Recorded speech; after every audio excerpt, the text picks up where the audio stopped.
So we're here at the Vicksburg Battlefield, where National Parks has an assortment of interesting Civil War artillery I wanted to show you. We're starting with this 6-pounder gun, a regular smoothbore gun, this 3-inch ordnance rifle, one of the more popular rifled arms, a 12-pound field howitzer.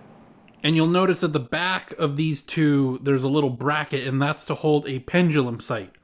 This is a Haas sight, which allows the gun to be aimed, adjusting for range and the positioning of the gun, because it's not always on perfectly level ground. We've talked about this one in some of our other episodes, the 24-pounder siege gun, one of the larger and rather unwieldy siege gun that's in 1819. This is a Dahlgren gun. And you can see this bulbous rear of the gun is actually reinforcing the barrel so that it can handle heavier powder charges, and it can handle bigger ammunition and not risk exploding.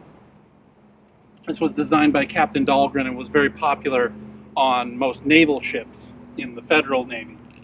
Like we talked about previously, both the Dahlgren and Rodman designs are essentially improvements on the Columbiad to increase the range and accuracy, increase the caliber, and decrease the chances of bursting the relatively brittle iron barrels.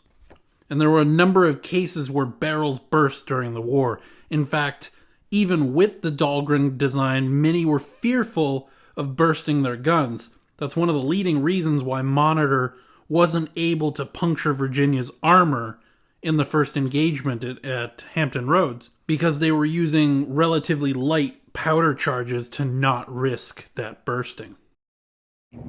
Here we have a 10-inch mortar, and this is a large mortar for indirect fire, would have lobbed a 10-inch shell. And this is a siege mortar, and it would take quite a bit to move this thing.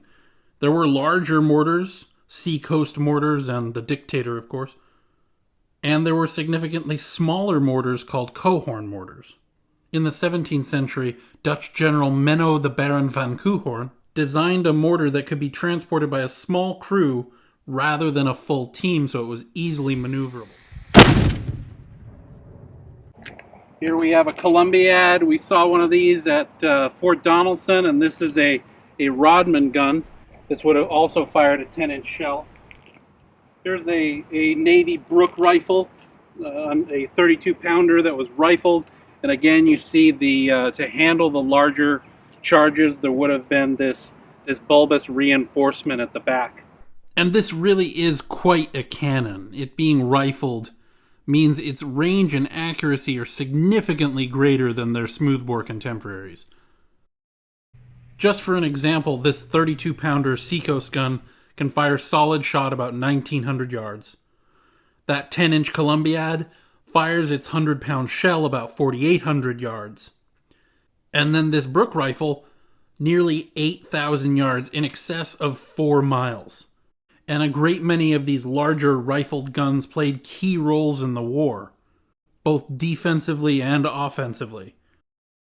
Here we got another 32-pounder. This one would have been one very similar to the ones on the Cairo, and it was just firing a 32-pound solid shot. Here we have a 4.2-inch Parrott gun, and these were rifled siege gun. And then lastly, we have another 24-pound howitzer.